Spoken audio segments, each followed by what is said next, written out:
Olá, acompanhe com a gente as notícias da Assembleia Legislativa, agora no Jornal Panorama.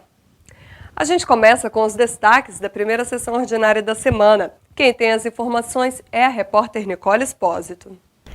Luciana, nesta terça-feira, além da sessão ordinária, os deputados realizaram reunião extraordinária e aprovaram a redação final do projeto que altera a tabela de vencimentos dos servidores do Judiciário.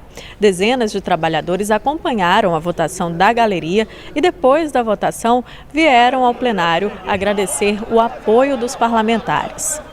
Antes, na sessão ordinária, o plenário elegeu o deputado Nilton Baiano, do PP, para o cargo de segundo vice-presidente da mesa diretora. A vaga foi aberta com a morte de Glauber Coelho. É com você, Luciana. Obrigada, Nicole.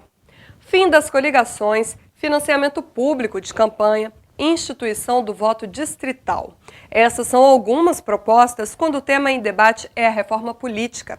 A discussão sobre as mudanças é antiga, mas até hoje o aperfeiçoamento do sistema político-eleitoral no Brasil não foi feito. Com a proximidade das eleições, o assunto volta à pauta, inclusive na Assembleia Legislativa. Reforma política, tema polêmico e que se arrasta há décadas no Brasil. No primeiro mandato do ex-presidente Fernando Henrique Cardoso, houve uma sinalização das forças governistas de que o Congresso iria realizar a reforma. Mas o assunto morreu depois que essas mesmas forças optaram pela campanha de instituição da reeleição de presidente, governadores e prefeitos. O Congresso não ampliou a discussão e FHC ficou mais um mandato no Planalto depois de aprovada a emenda da reeleição. O ex-presidente Lula também sinalizou para a realização da reforma, mas o projeto não se concretizou durante os 8 anos de seu governo. O mesmo ocorreu neste primeiro mandato da presidente Dilma, que está chegando ao fim, sem concretizar a reforma política. Após as manifestações de rua ocorridas em junho de 2013, a ideia da reforma política voltou a ganhar força. Em seu 6º mandato, o deputado Cláudio Vereza, que deixa a casa no próximo ano, analisa as principais propostas em discussão.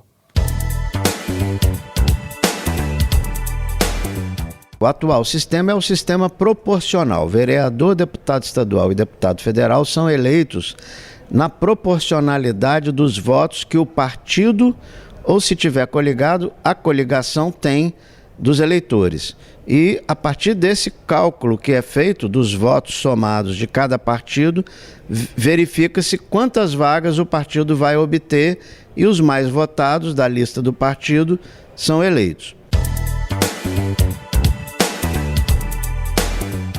O voto distrital, no caso o estado, seria dividido em 30 distritos para deputado estadual ou 10 distritos para deputado federal, e os candidatos só podem obter votos daquele distrito que ele está inscrito. Por exemplo, se eu for candidato do distrito Vila Velha junto com Guarapari formam um distrito.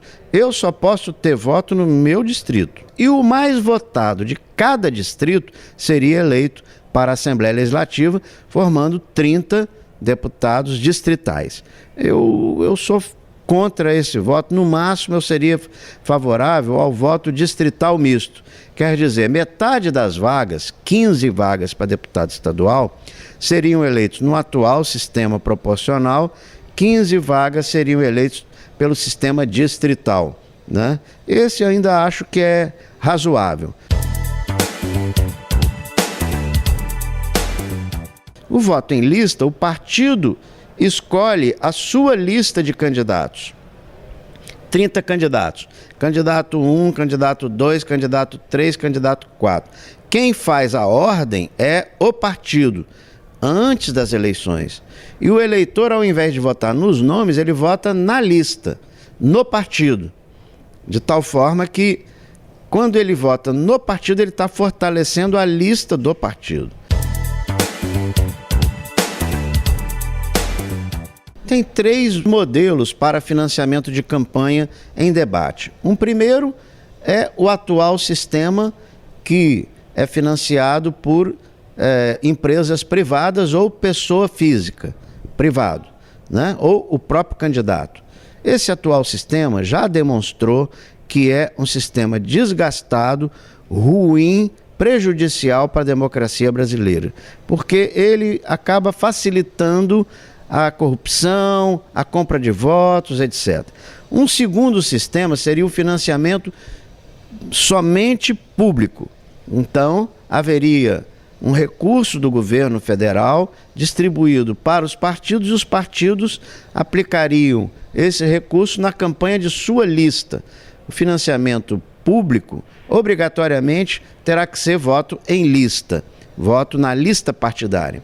E tem o misto, que proíbe para financiamento de empresas, mas permite particulares, pessoa física, doarem com um limite de R$ 700. Essa é a proposta que está no modelo da Iniciativa Popular de Lei da CNBB, a Conferência Nacional dos Bispos do Brasil.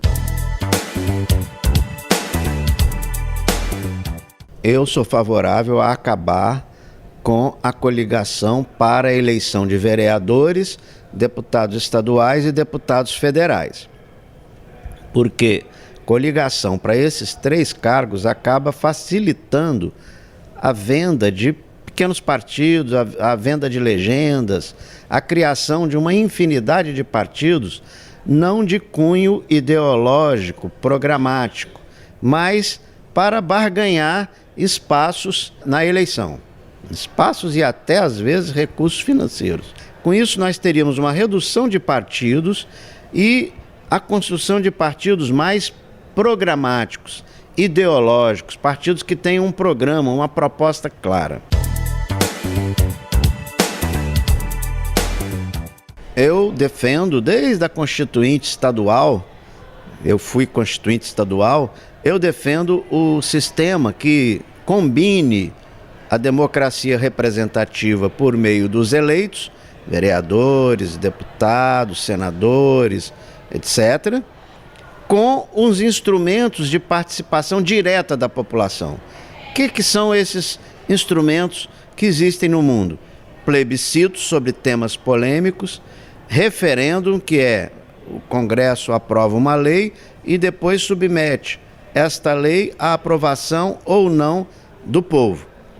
Também incrementar mais a iniciativa popular de leis, a autoria popular das leis, com voto, inclusive na internet. E vem ganhando força no país a ideia de instituição de um plebiscito para que a população decida se quer uma constituinte exclusiva para discutir e votar a reforma política. Esta constituinte seria composta por pessoas escolhidas pelo povo e substituiria o Congresso na discussão e votação da reforma política. Em todo o Brasil, dezenas de movimentos sociais convocaram uma consulta popular para saber se a população quer que o Congresso aprove a realização do plebiscito. Em Vitória, uma das urnas utilizadas nessa consulta foi instalada em frente à Assembleia Legislativa. Você assiste a propaganda eleitoral gratuita? Esse é o tema do Plenário do Povo de hoje. A divulgação nas emissoras de rádio e TV acontece em pequenas inserções ao longo da programação ou em blocos.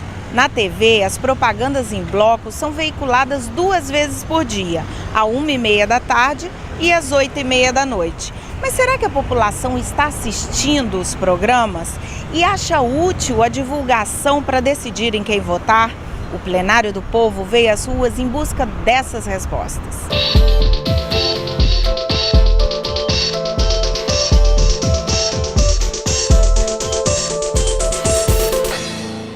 Você acha útil para conhecer os candidatos a propaganda eleitoral? Mas é a coisa mais útil que tem para a gente conhecer o candidato é a propaganda eleitoral. Principalmente essa da televisão ou do rádio, né? É a mais importante de todas. Busca em outro lugar informação sobre os candidatos ou só fica na propaganda eleitoral? Não, eu acho que eu, como muitos, buscamos um pouco da história que a gente vive, né? A gente vive a história da sociedade, vive o ambiente, lembra do que aconteceu e renova a avaliação. É essencial, né, para o eleitor, né, conhecer o seu candidato, conhecer as pessoas que estão dispostas a exercer determinados cargos públicos, Acredito que a propaganda eleitoral ela é a forma pela qual a sociedade pode ter conhecimento, acesso às propostas, acesso ao ideal de cada candidato. Olhar a vida, olhar o histórico de cada um, né? A propaganda é só mais uma das ferramentas possíveis ao eleitor de decidir o seu voto. Mas há também outros caminhos que ele pode buscar a informação suficiente para fazer o seu poder de convencimento e decidir qual é o melhor, né, para o nosso estado e para a nossa nação. Que caminhos seriam esses? Política ética, né, com transparência, com honestidade, né, com seriedade e principalmente com respeito ao dinheiro público, né, que eu acho que o que nós estamos mais precisando disso é hoje em dia é isso. Né? Geralmente eu assisto, mas eu não assisto todos os dias. Eu assisto uma vez E aí é o suficiente para você decidir o seu voto? Então, se eu ficar na dúvida, eu assisto de novo, mas geralmente eu tento prestar atenção na primeira vez que eu assisto. Mas você não busca em outro lugar informação sobre os candidatos, só através da propaganda eleitoral? Não, busco na internet.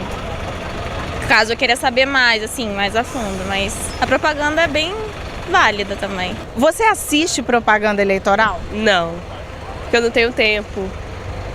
Geralmente, que é o horário que passa, eu estou trabalhando. Sempre quando dá, eu acompanho o jornal, pela internet. Sempre estou procurando ver qual é a melhor opção para votar. Busco em outros lugares, nas redes sociais, jornais, né? Acompanho a história. O papel do eleitor vai além do voto. O cidadão capixaba também pode fiscalizar a atuação dos candidatos e denunciar crimes eleitorais durante a campanha. Para isso, a sociedade tem uma ajuda: o Núcleo de Combate à Corrupção Eleitoral. Confira.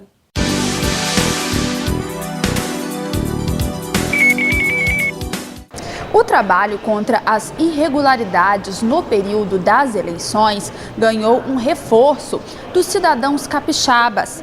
O Tribunal Eleitoral do Espírito Santo lançou um núcleo de combate à corrupção eleitoral. Além de receber as denúncias, o núcleo vai fiscalizar o cumprimento da lei e punir os candidatos que cometerem crimes. O núcleo surgiu de uma ideia de dar uma pronta resposta às infrações eleitorais e às denúncias de infrações eleitorais. Então, o núcleo é constituído pela Justiça Eleitoral, através dos juízes auxiliares, eu mesmo que o coordeno, o desembargador-presidente, corregedor eleitoral e membros do Ministério Público Eleitoral e representantes das polícias militar, civil e federal. A grande função do núcleo é não apenas combater, como agir preventiva e educativamente dentro do processo eleitoral. Busca conscientizar o próprio candidato da importância dele se adequar às regras do processo eleitoral para assim fazê-lo um processo paritário, um processo igualitário, onde a igualdade de forças permita que o eleitor decida livremente em quem votar. E a sociedade civil tem grande importância no processo de fiscalização das eleições, podendo fazer denúncias por meio do programa Pardal Eleitoral. Com pouco mais de um mês de funcionamento, a plataforma virtual já registra bons resultados. O Pardal é um programa desenvolvido pelo Tribunal Regional Eleitoral, um programa de denúncias via internet, onde o eleitor pode acessar pelo site, o sítio eletrônico do próprio TRE. Ele encontra grandes facilidades. Primeiro, que ele pode até preferir não se identificar. É uma conduta que muitas vezes dificulta a apuração da denúncia, mas ela é admitida porque sabemos que por vezes é necessário, né? Ele pode inclusive fazer valer o seu direito através de arquivos de áudio e de vídeo, para registrar, já que hoje quase todo mundo tem um telefone com esses recursos de informática, para registrar aquelas supostas irregularidades. Isso cai imediatamente em dupla via, num computador da Justiça Eleitoral e do Ministério Público Eleitoral. Já examina a consistência daquela denúncia, se ela estiver solidamente firmada, através de arquivos, onde não haja dúvida de que há uma infração à legislação eleitoral, ela já gera uma representação do Ministério Público Eleitoral pela propaganda irregular, ou a atuação do Poder de Polícia da Justiça Eleitoral, retirando essa propaganda irregular. E o Jornal Panorama de hoje fica por aqui, mas continue ligado na programação da TV Alice. Obrigada pela companhia e até o nosso próximo encontro.